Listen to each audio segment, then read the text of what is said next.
पहला प्रश्न, किम श्रेय, भगवान के अवतार का श्रेय किसको जाता है? ठाकुर जी भक्तों के लिए आते हैं कि राक्षसों को मारने के लिए आते हैं? अब यहां बैठे हैं तो सब लोग यही कहेंगे कि भक्तों के लिए आते हैं, लेकिन इसका प्रमाण होना चाहिए। ठाकुर जी भक्तों के लिए ही आते हैं। राक्षसों को मारना, भगवान ने इस बात को वाल्मीकि रामायण में एक जगह प्रस्तुत किया कि हमारी इच्छा हो जाए तो रावण जैसे जन्म ही नहीं लेंगे, पर हमारी इच्छा हो जाए तो हम वैकुंठ में बैठ करके सबरी पर कृपा नहीं कर सकते। रावण को तो वहीं बैठे बैठे ठाकुर जी भ्रगुटी टेढ़ी कर दें तो रावण की हिम्मत क्या कि कुछ कर जाए। ठाकुर जी कह रहे हैं हम तो सबरी के लिए आए हैं, हम तो वैष्णवों के लिए आए, हम तो भक्तों के लिए आए।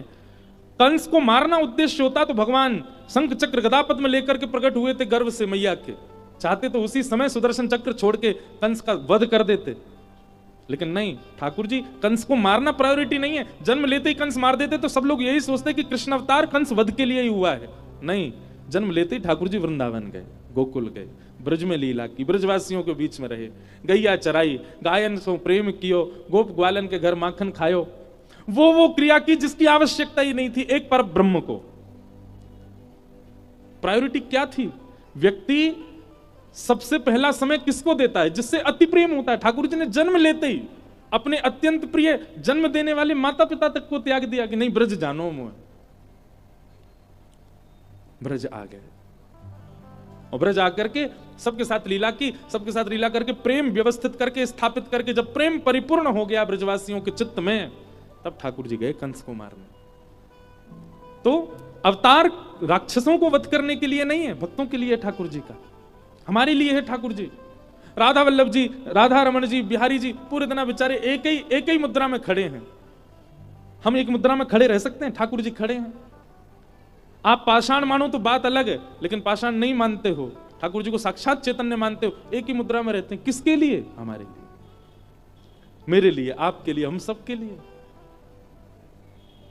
मैं कहा करता हूं कथा में कि हम तो केवल प्रेम का आडंबर करते हैं ठाकुर जी के आगे। वास्तविक प्रेम तो हमसे श्री ठाकुर जी करते हैं, श्री लाल जी करते हैं, ठाकुर जी प्रेम करते हैं हमसे। मैं भगतन को दास भगत मेरे मुकुटमणि, ठाकुर जी कह रहे हैं भक्त मेरे अनुब्रजाम में हम नित्यम पूय ये तन्य रेणु भी। मैं ऐसे चलता हूं भक्त के पीछे जैसे गैया के पीछे बछड़ा चलता है, उसकी रज में लौटता हुआ ऐसे चलता हूं। तो ठाकुर जी का अवतार का श्रेय किसको जाता है? भक्तों को, भक्तों के लिए ठाकुर जी आते हैं। किम श्रेय पहला। दूसरा, शास्त्र सारह क, इतने सारे शास्त्र हैं हमारे, इन शास्त्रों का सार क्या है? बहुत ध्यानपूर्वक सुनिएगा इन 6 प्रश्नों के उत्तर। समस्त शास्त्रों का सार क्या है? अष्टादश पुराणेषु व्यासस्य वचनद्वयम् परोपकार पुण्याय पापाय परपीडनम। सब ग्रंथों का, सब शास्त्रों का, सबका सार केवल 2 हैं। क्या? दूसरे की सहायता करना, यही पुण्य है, और अपने लिए जो अच्छा नहीं लगता वो किसी के साथ ना करना, किसी के साथ करना ये पाप है। बस इन 2 से बचे रहो। जो खुद के लिए प्रिय नहीं वो किसी के साथ नहीं करो, और असहाय व्यक्ति की सहायता करो, राधे राधे जपते रहो। बस यही जीवन, सबका सार यही है। हृदय सुधारो, स्वभाव सुधारो, अपनी मनस्थिति, अपनी विचारधाराओं को शुद्ध करो, यही शास्त्रों का सार है। शास्त्र सारह का दूसरा प्रश्न। तीसरा प्रश्न, भगवान का अवतार विलग विलग क्यों होता? केवल अकेले मानव रूप में ही ठाकुर जी क्यों नहीं आते? ठाकुर जी विशेष रूप से अनेक अनेक अवतार धारण करके हमें यह बात समझाते हैं कि मैं परब्रह्म होकर के भी किसी भी अवस्था में आने में झिझकता नहीं। तो मानव क्यों झिझकता है? नीचे बैठने में भी लोगों को कई बार बहुत संकोच होता है। हम नीचे कैसे बैठे, बिना आसन के कैसे बैठे? हमसे कोई पूछे तो हम बैठे, निमंत्रण दें तो हम जाएं।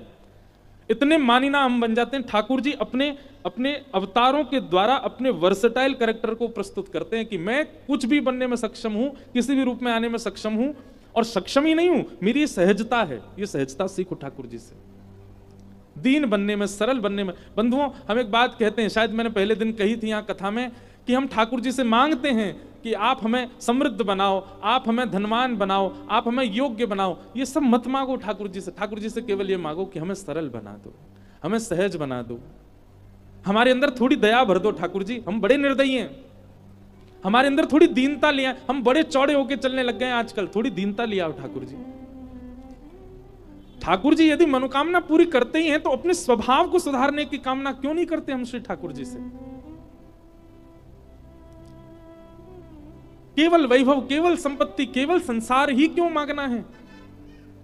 ठाकुर जी भी देते देते हार गए, अब नहीं देते किसी को, कितना भी मांगता रहे।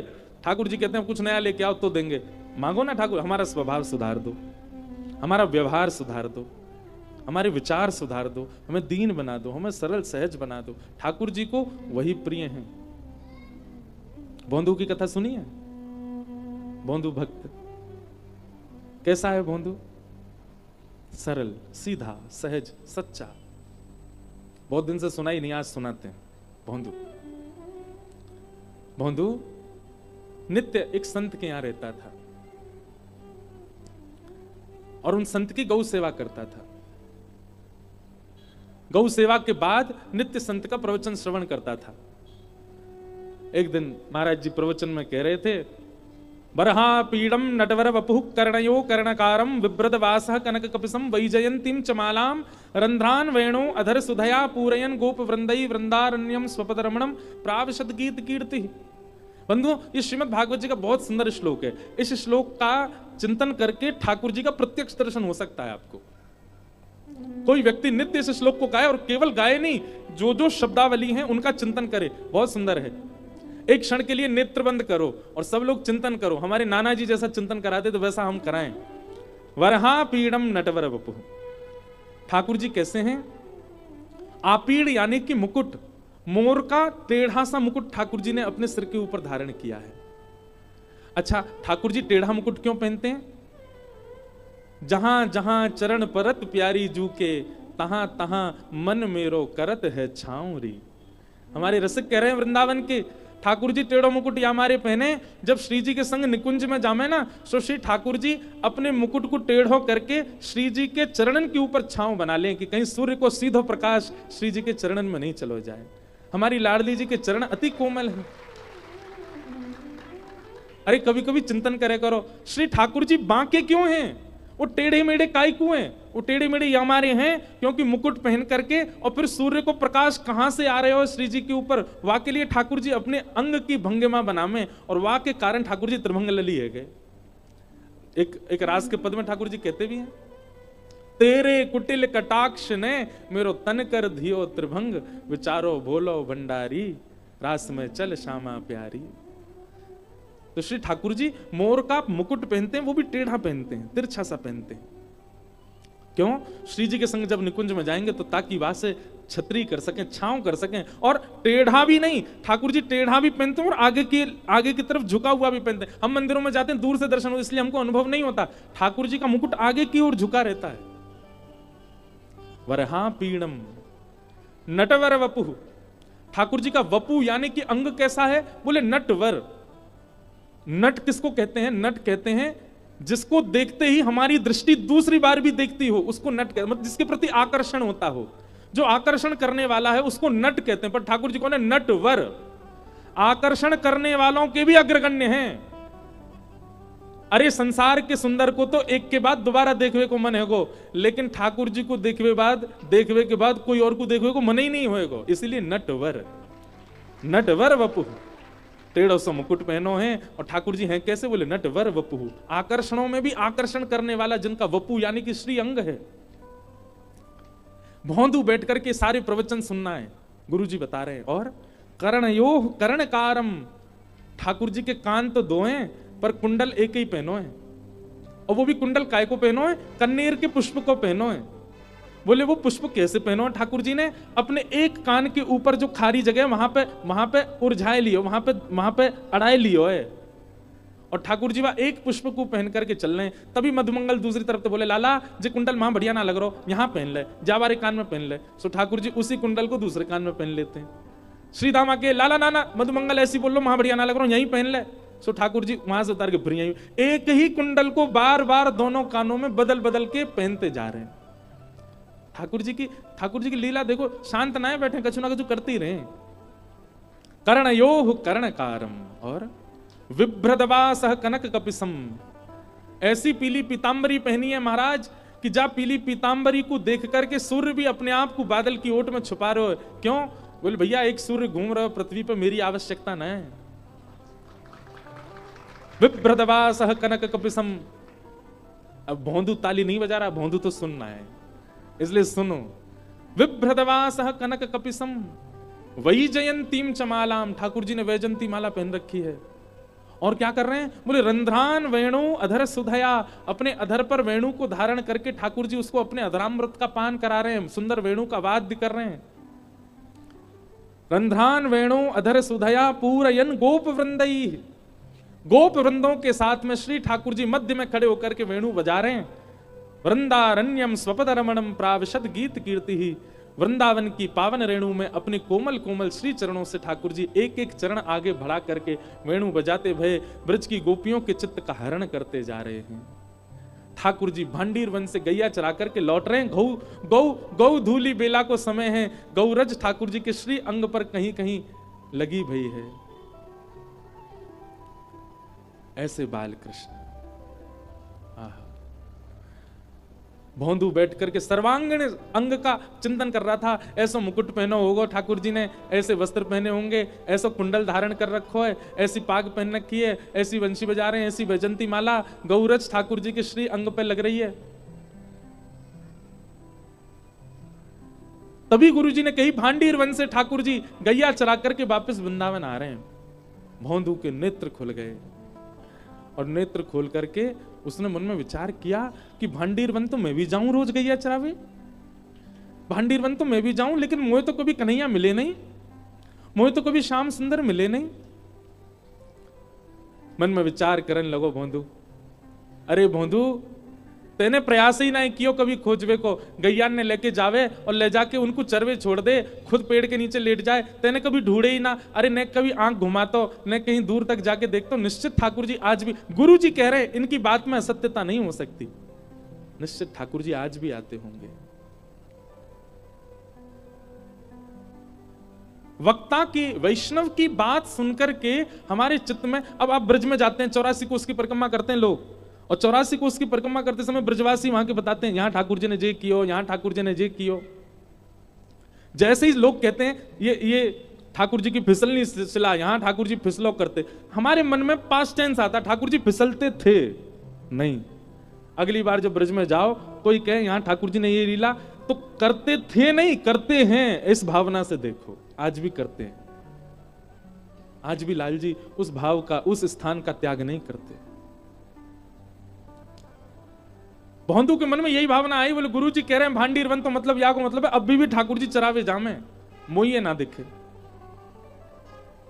आज भोंदू ने, अच्छा देखो एक बात बोले, भोरेन को सरताज कौन है हमारे ब्रज में?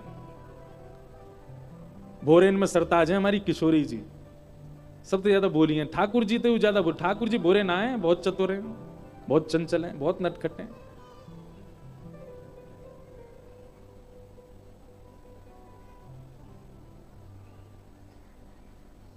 किशोरी जी बहुत भोली है। एक लीला आज सवेरे ही पढ़ रहे हो मैं कि किशोरी जी एक दिन नौका विहार कर रही और नौका विहार करके जैसे ही लौटी तो लौटते ही नौका से उतर के श्री यमुना जी के पास बैठ गए, क्योंकि यमुना जी को वर्ण श्याम वर्ण है, या हमारे जब कभी भी श्याम सुंदर कहीं और हो में, श्री किशोरी जी को स्वभाव है वो यमुना जी को ही देखती रहे, क्योंकि उनको वर्ण श्याम है। श्याम वर्ण को देख करके श्री जी को मन लगे और देखते देखते किशोरी जी को अपनो ही प्रतिबिंब देखने लगो श्री यमुना जी में। और जैसे ही किशोरी जी ने अपनो प्रतिबिंब देखो, अपनो प्रतिबिंब देखते ही किशोरी जी वहां से कहने लगी, अरे ये तो बड़ी प्यारी है, अरे तू तो बड़ी भोरी सी लग रही है, अरे तेरे नयन कितने सुंदर, नासिका कितनी, कौन की छोरी है तू? किशोरी जी बात कर रही हैं और सब सखी कह रही हैं हम तो यहाँ खड़ी हैं, किशोरी जी कौन ते बतिया रही हैं। और जैसी सब गई, सबने जाकर के देखो तो विशाखा जी ने सबको रोको, बोले सुनो कोई आगे मत जाओ, लीला देखो, लीला देखो क्या कर रही हैं। श्री जी अपनी प्रतिबिंब से बात कर रही हैं और कह रही हैं तेरे नेत्र तो बड़े सुंदर हैं, अरे तू एक काम कर, तू हमारी मंडली में आ जा, हमारी सखीन में आ जा, तू इतनी सुंदर है, तू को तो हम अपने पास रखेंगे, हम भी नवीन नवीन श्रृंगार करेंगे। अरे अपना नाम तो बता, अरे शर्मा काय को रही है, काय को ना बता रही अपना नाम। तभी किशोरी जी पीछे से बुलावे, ललता विशाखा आदि सबके नेत्रों में प्रेमाश्रु भरे हुए हैं। कितनी भोली हमारी किशोरी जी।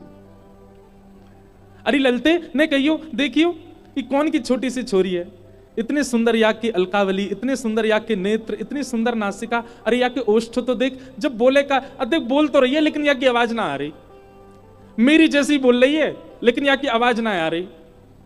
यातने पूछते जी कौन की लाली है, और सुन ये इतनी सुंदर है, या को अपनी सखी समाज में रखेंगे ना, हम भी या को श्रृंगार करेंगे। ललता विशाखा आदि सखियां सब जाकर के श्री किशोरी जी के चरणों में दंडवत हो जाती हैं, बार बार बलियां लेती हैं, हे श्यामाजू हम कब होंगी ऐसी, आपको जैसो स्वभाव है, आपको जैसो व्यवहार है, आपकी जैसी विचारधारा है, यही के कारण आप श्री श्याम सुंदर की अति प्रिय हो, क्योंकि आप बहुत भोली हो। भोरी नहीं है, भोरी की भी पराकाष्ठा होती हो ना, वैसी है हमारी किशोरी जी, वैसी है हमारी लाडली जी। अपने प्रतिबिंब से बात कर रही हैं। कभी ठाकुर जी कोई मणि पहन करके आ जाएं तो श्री ठाकुर जी की वह मणि में अपने प्रतिबिंब को देख करके ठाकुर जी से नाराज हो जाएं किशोरी जी। ठाकुर जी बोले काय बात को नाराज है गई, चरणन में गिरे, पाम पड़े, पाम दबा में, हे श्यामाजू काय को नाराज है गई हो, पूरा दिन करके और शाम को जाके किशोरी जी कहें आपने एक मणि पहनी है, वह मणि में मोती सुंदर एक गोपी दिख रही है मुझे। तब लाल जी बोले ये आप तो सुंदर कोई और गोपी लाए जे आप ही हो। हे किशोरी जी इतनी भोरी हो कि अपने प्रतिबिंब को देख के खुद ही मोहित है जाए वहां पे, इतनी सीधी है हमारी श्री किशोरी जी।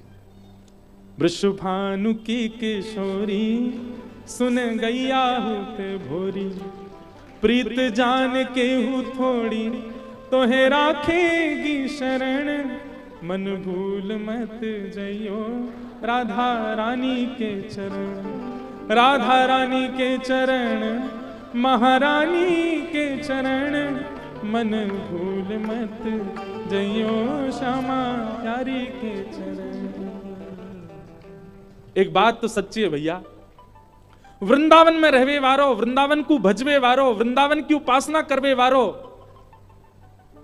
वाके चलवे फिरवे बोलवे में ज्ञान दिख रहे हो तो इसको मतलब या को मतलब माने अभी वृंदावन भजो नहीं। वृंदावन में भजवे रहवे और वृंदावन की उपासना करवे वारे की वाणी में या वाक्य स्वभाव में वैराग्य दिख रहा है, त्याग दिख रहा है, ज्ञान दिख रहा है, बाकी सारे गुण दिख रहे हैं पर भोरोपन नहीं दिख रहा, तो या को मतलब ये है कि माने वृंदावन भजो ही नहीं है। और या फिर यूं कह दो कि वो तो वृंदावन को भज रहो पर वृंदावन ने वाको स्वीकार कियो नहीं है। वृंदावन स्वीकार कियो होगो, वृंदावन यदि स्वीकार करेगो तो सहज है जाओगे, सीधे है जाओगे, बोरे है जाओगे।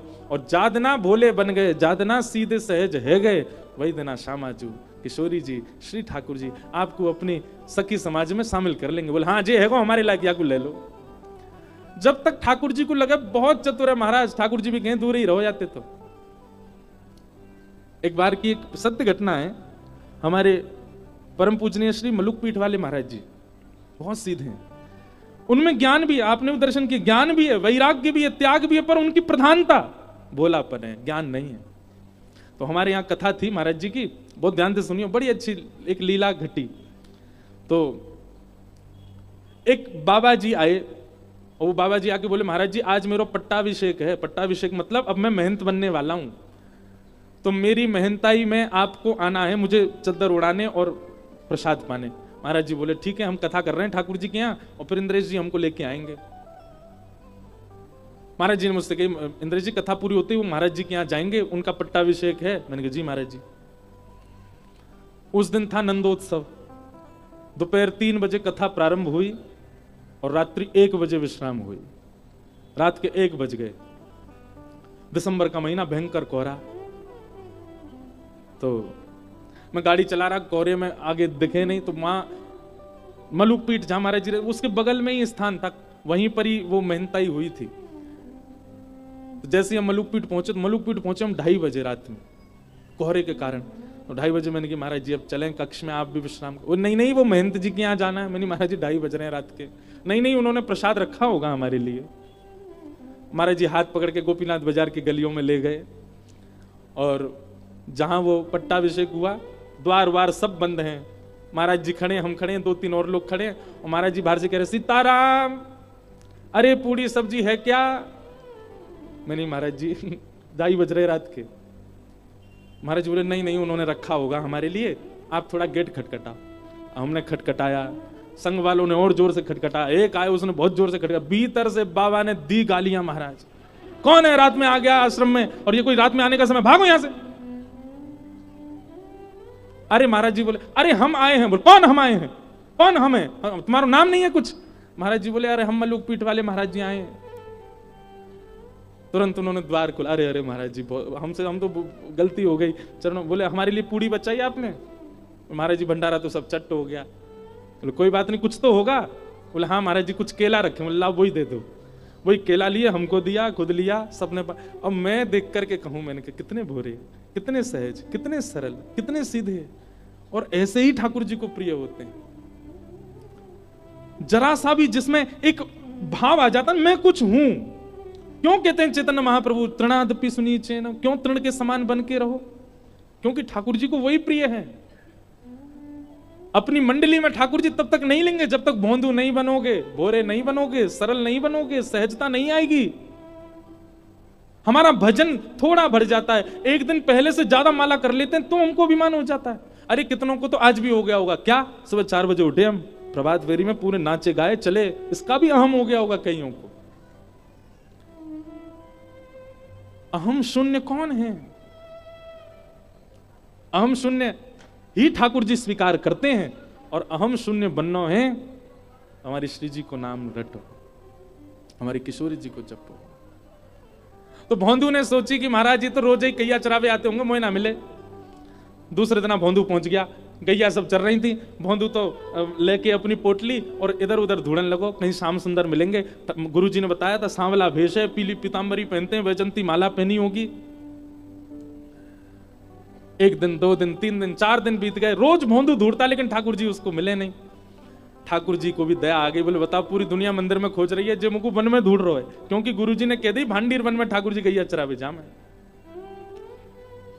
ठाकुर जी वहां थे नहीं, लेकिन आ गए भोंदू के लिए। तभी भोंदू देखता है कि महाराज असंख्य गैया, और ऐसी गैया कभी देखी नहीं, अद्भुत गैया, बड़े बड़े सींग, उनके गले में ऐसे मोटे मोटे महाराज सुंदर नाद करवे वाले, स्वर करवे वाले, बढ़िया सबन ने कड़ूला पहने हैं, और ऐसी गैया मदमस्त रहती भाई, चलती भाई आ रही हैं। भोंदू खड़ो खड़ो देख रहा, और तभी उन गैयाओं ने किनारो कियो, और मध्य में ही महाराज लकुटी अपने कंधा पे टांगे, वहां पे दोनों हाथ लटकाए, गौ पाग, गौकर्ण पाग। ठाकुर जी गोपाष्टमी के दिन गोकर्ण पाग पहनते हैं। कैसी पाग?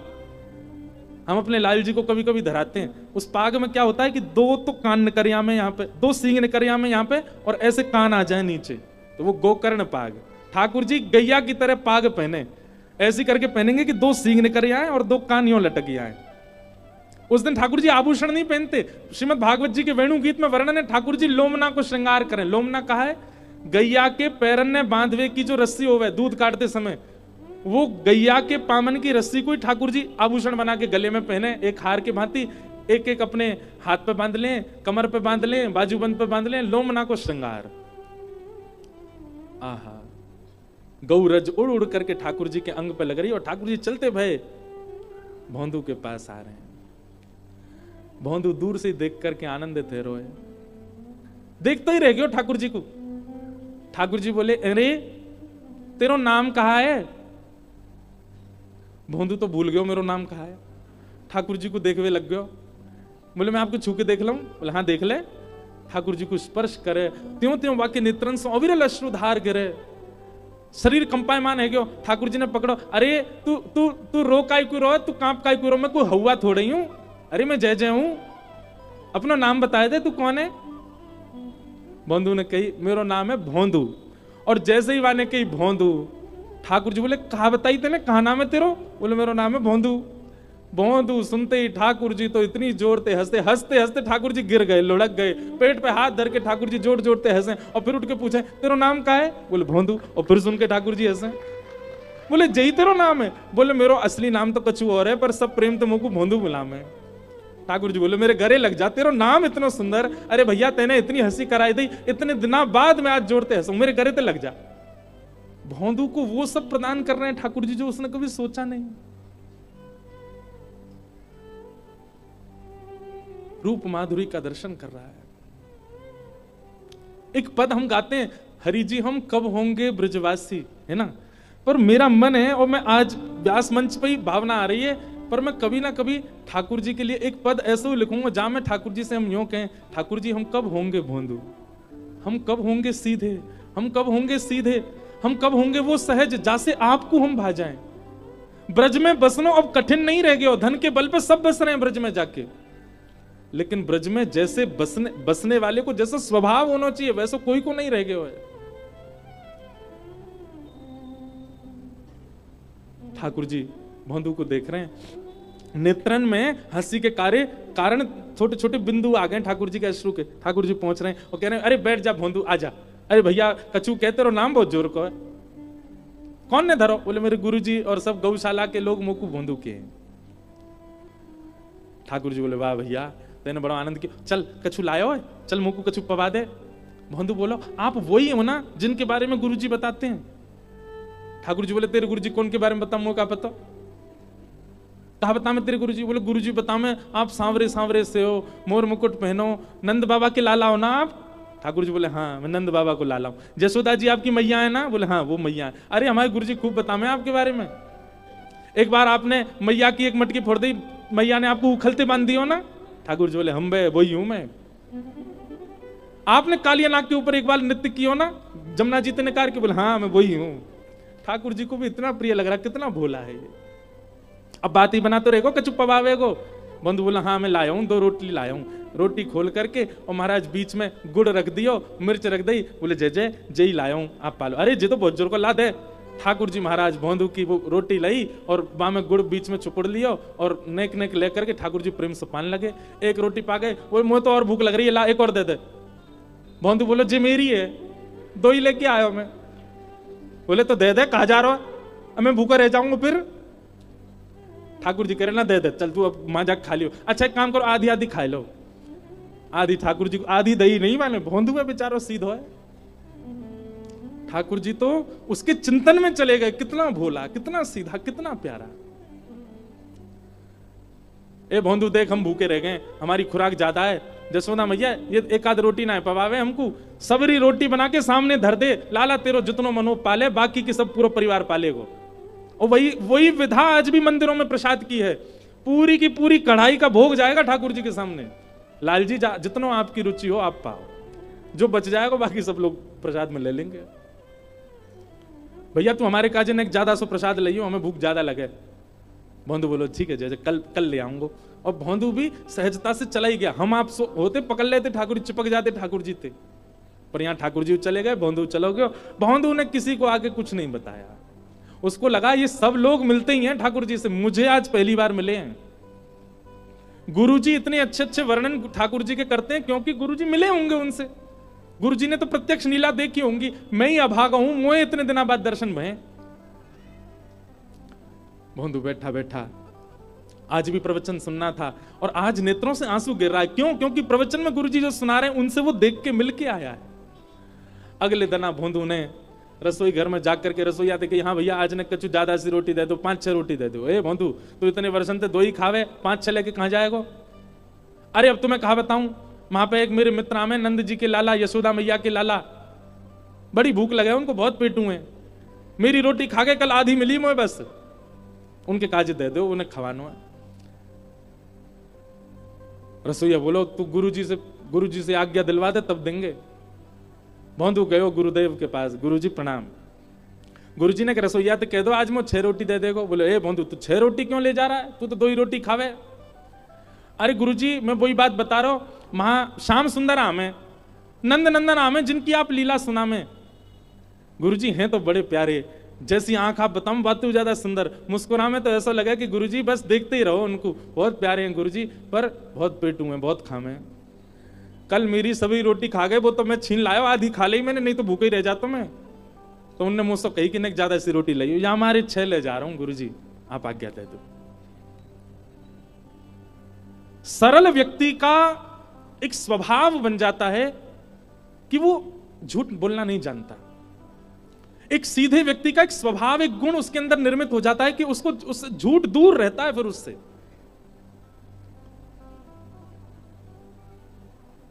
गुरुदेव बोले कोई और बोलता तो मैं नहीं मानता, लेकिन भोंदू झूठ नहीं बोल सकता। भोंदू तू सच में ठाकुर जी से मिला? बोले हाँ गुरुजी, आपकी कृपा से मेरे भाग्य जगह कल में मिला। कैसा स्वरूप था? उसने एक एक अंग का वर्णन किया। नेत्र ऐसे हैं, जब पलक उठती हैं तो ऐसा लगता है, गिरते हैं तो ऐसा लगता है, हंसते हैं तो दांत ऐसे लगते हैं, नासिका ऐसी है उनकी, हाथ गदमदरा से हैं, पाम गदमदरा से, पेट नेक निकरो सो है ठाकुर जी को। और गुरुजी उनमें तो बड़ी सुंदर सुगंधी सी आती रहे, और मैंने तो स्पर्श करके देखो, ऐसा स्पर्श पूरी दुनिया में मैंने आज तक नहीं किया, ऐसा स्पर्श है उनको। उनके पास बैठे ना, गर्मी को बोध ना हो, ऐसी सुंदर शीतल सी हवा सी आती रहे उनमें थे। अरे गुरुजी बड़ा मन लगा उनके संग बैठने में। जैसा जैसा रूप भोंदू वर्णन कर रहा था, गुरुदेव समझ गए कि ये ठाकुर जी से मिलके आया। गुरुदेव बोले भोंदू तू ठाकुर जी को लेके यहां आश्रम आ जाना, हमारे ठाकुर जी से निवेदन कर दे, वो यहां आ जाएंगे। अब भोंदू इस बात पर यह सोच रहा है कि इतने श्रेष्ठ विद्यार्थी आश्रम में, गुरुकुल में, गौशाला में हैं, इनसे गुरुजी ने नहीं कहा ठाकुर जी को लाने के लिए, मुझे आज्ञा दे रहे हैं। ठाकुर जी तो सबसे ही मिलते होंगे, गुरुजी चाहते तो किसी को भी आज्ञा दे देते, पर गुरुजी ने मुझको ही चुना।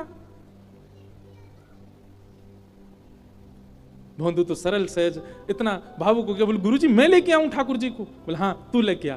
बोले आप सच में चाहे कि मेरे साथ आवे वो? बोले हाँ तू ही लेके आ उनको। भोंदू बोलो जो आज्ञा गुरुदेव। अब तो इतना आनंद में निमग्न है करके भोंदू पहुंच गयो भांडीर वन। और भांडीर वन आज ने विलंब से पहुंचो, ठाकुर जी पहले ही बैठ गए, वहां पहले ही पहुंच के वहां पे इंतजार कर रहे हैं भोंदू को। भोंदू गयो, ठाकुर जी बोले आजा आजा। अरे कहा नाम बतायो तेने अपना? बोला मेरा नाम है भोंदू। ठाकुर जी फिर हंसने लगे, बोले आ तेरा नाम बहुत जोर का भैया, बैठ जा। कैसा है तू? बोले मैं बहुत बढ़िया हूं, आप कैसे हो? बोले रात भर तेरी याद आई मुझे, कल मैंने यशोदा मैया सो कही, नंद बाबा सो कही, सबन को बताई तेरे बारे में। तू आज रोटी लाया? बोले हाँ देखो कितनी सारी लाया हूं। पोटली खोल करके ठाकुर जी के आगे धर दी। ठाकुर जी तो बड़े आनंद में भर गए, और रोटी उठा करके बीच में गुड़ धर के ओवा की पुंगी सी बनाए कि ठाकुर जी प्रेम से पान लगे।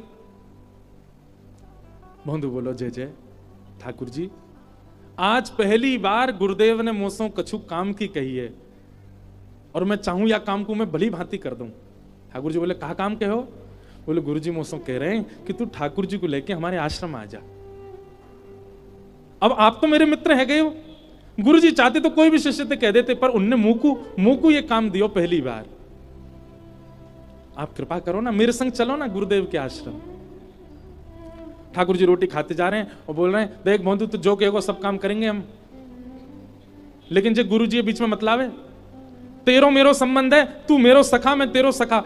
गुरु जी आश्रम गैया इन सबन को दूर रख मोते।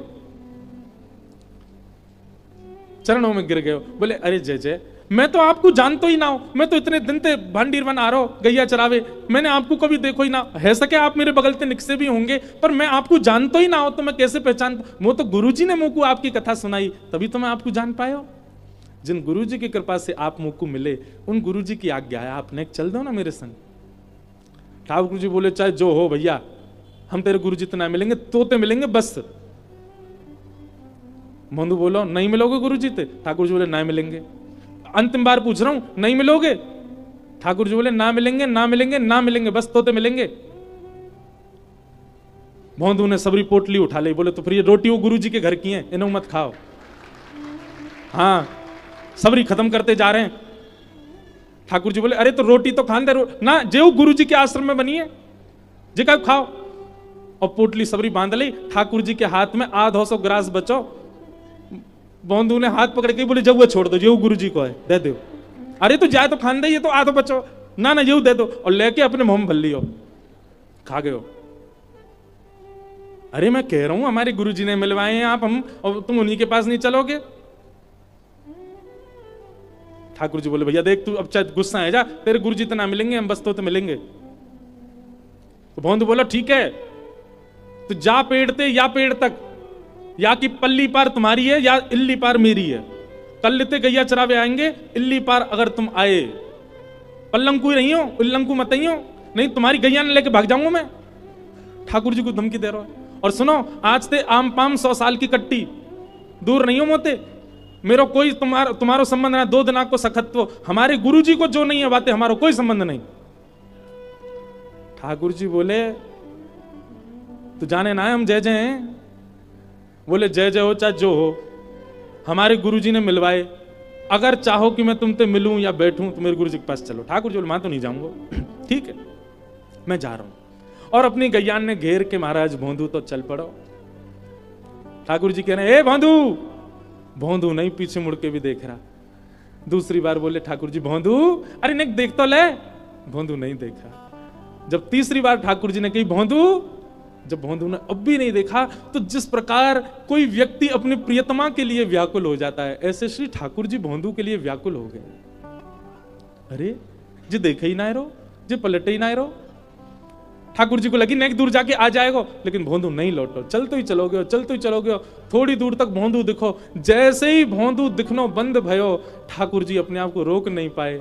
नेत्रन में अश्रु भर आए और महाराज चौकड़ी मार के दौड़े ठाकुर जी। अरे भोंदू रुक जा, अरे भोंदू नेक रुक जा। अरे तू जो कहेगो सो करेंगे। तू कहेगो तेरे गुरु जी के यहाँ जाएंगे, वहीं बस जाएंगे, लेकिन तुम होते दूर मत जाए भैया, मुझको संग लेके चल। और ठाकुर जी दौड़ करके गए और भोंदू की कमर पे जाकर के लद गए पीछे, और लद करके बोले, चल ले चल अपने गुरु जी के पास, चल के आमे, तेरे गुरु जी तो मिल के आवेंगे।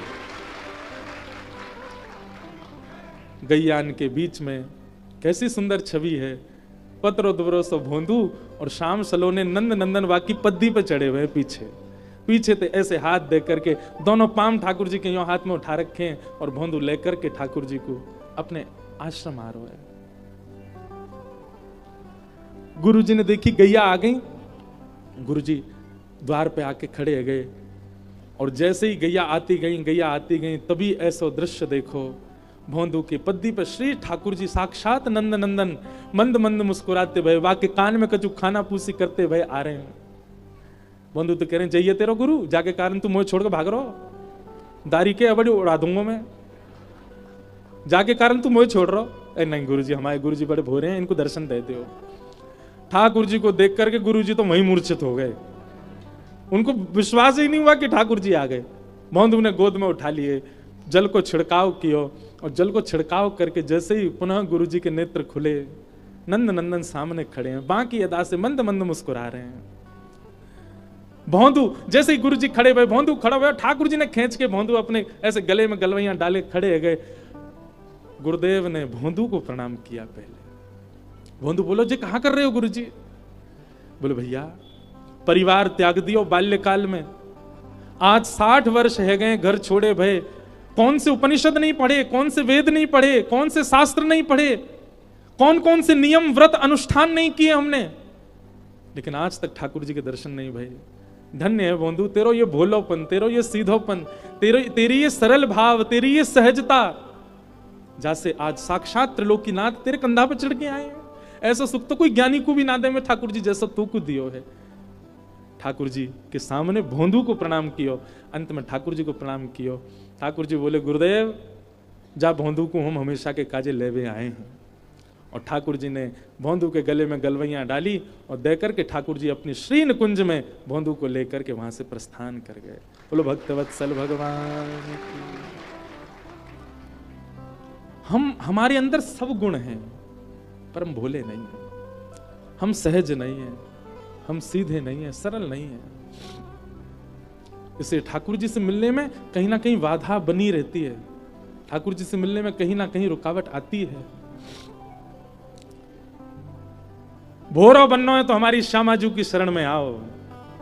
राधिका रानी जी, वृषभानु दुलारी जी, राधिका रानी जी, वृषभानु दुलारी जी, राधिका रानी जी, वृषभानु दुलारी जी, राधिका रानी जी, वृषभानु दुलारी जी। ओ सुन लो अरज हमारी हमारी, रहूं ब्रज रज को पास, ओ पासे, रहूं ब्रज रज को पास, ए उपासे, रहूं ब्रज रज को पास, ए उपासे, रहूं ब्रज रज को। हमारी पूनम दीदी भी कभी कभी गाती हैं अपने संकीर्तन में ये पद, और अभी गिरिराज जी में कथा दी तो मुझे कह रही, महाराज जी 2-4 शब्द और श्री जी के ध्यान में रहें। आप कह रही भोरी भारी जी, अति सुकुमारी जी, और जन कैसे कैसे सुंदर शब्द वादना बता रही मुझको। ऐसे भाव श्री जी के प्रति रखें कि श्री जी कैसी हैं, हो अति सुकुमारी जी बड़ी भोरी भाली जी, अति सुकुमारी जी बड़ी भोरी भाली जी। हो सुन लो अर्ज हमारी हमारी, रहूं ब्रज रज को पास उपासी,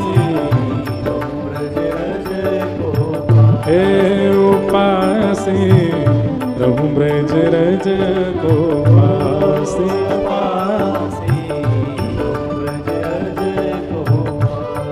क्या करना है? हे मंगला उठ यमुना जी जाऊं, मंगला उठ यमुना जी जाऊं, मैं मंगला उठ यमुना जी जाऊं, मंगला उठ यमुना जी जाऊं, प्यारे राधा वल्लभ के दर्शन पाऊं, सब गाओ, प्यारे राधा वल्लभ के दर्शन पाऊं, ऊंचे महलन वारी जी वृषभानु दुलारी जी, ऊंचे महलन वारी जी वृषभानु दुलारी जी। हो सुन लो अर्ज हमारी हमारी, रहूं ब्रज रज को पास पासी, रहूं ब्रज रज को हे उपासी, रहूं ब्रज रज को पासी उपासी। करताल बजा के गाओ भाव से। हे राधिका रानी जी वृषभानु दुलारी जी, राधिका रानी जी वृषभानु दुलारी जी। ओ सुन लो अर्ज हमारी हमारी, रहूं ब्रज रज को पास पासी, हे उपासी, रहूं ब्रज रज को पासी पासी। बोल वृषभानु दुलारी की।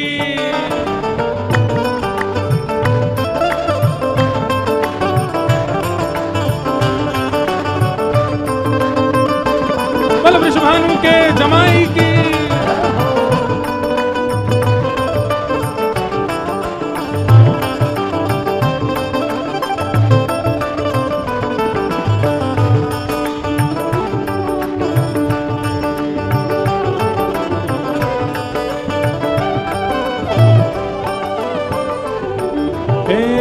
रसिक जनन की सेवा पाऊं, रसिक जनन की सेवा पाऊं, हे रसिक जनन की सेवा पाऊं, रसिक जनन की सेवा पाऊं, प्यारे राधा रमण संग नेह लगाऊं,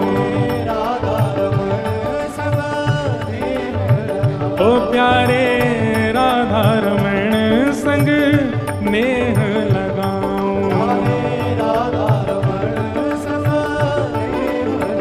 ओ भोली भारी जी राधिका रानी जी, हाँ भोली भारी जी राधिका रानी जी। ओ सुन लो अर्ज हमारी हमारी, रहूं ब्रज रज को पास पासी, रहूं ब्रज रज को पासी, रहूं ब्रज रज को पासी पासी। भाव से। राधिका रानी जी वृषभानु दुलारी जी, राधिका रानी जी वृषभानु दुलारी जी। ओ सुन लो अर्ज हमारी हमारी, रहूं ब्रज रज को पास पासी, ब्रज रज को हे उपासी, तुम ब्रज रज को पासे। बोल बरसाने वाली की जय हो।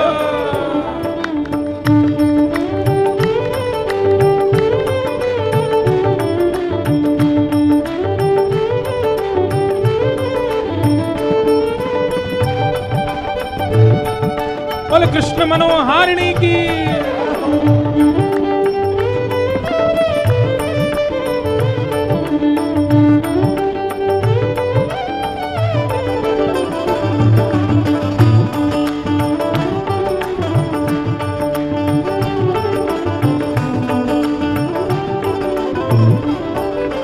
और ब्रजवासिन के मधुकर पाऊं, ब्रजवासिन के मधुकर पाऊं। हाँ ब्रजवासिन के मधुकर पाऊं, ब्रजवासिन के मधुकर पाऊं, ब्रजवासिन के मधुकर पाऊं,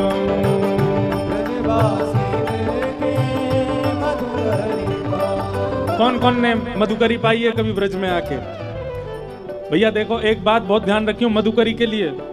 पहली बात तो मधुकरी परिचित के यहां से नहीं मांगनी है, अपरिचित के यहां जाके मांगनी है। और दूसरी बात मधुकरी पाते ही श्री यमुना जी जानो है, रज लगा करके श्री यमुना जी के तट पर किशोरी जी को ध्यान करनो, तभी वह मधुकरी को भाव होगा। भूख मिटावे के काजे नहीं है मधुकरी, भजन की भूख बढ़ावे के काजे है मधुकरी।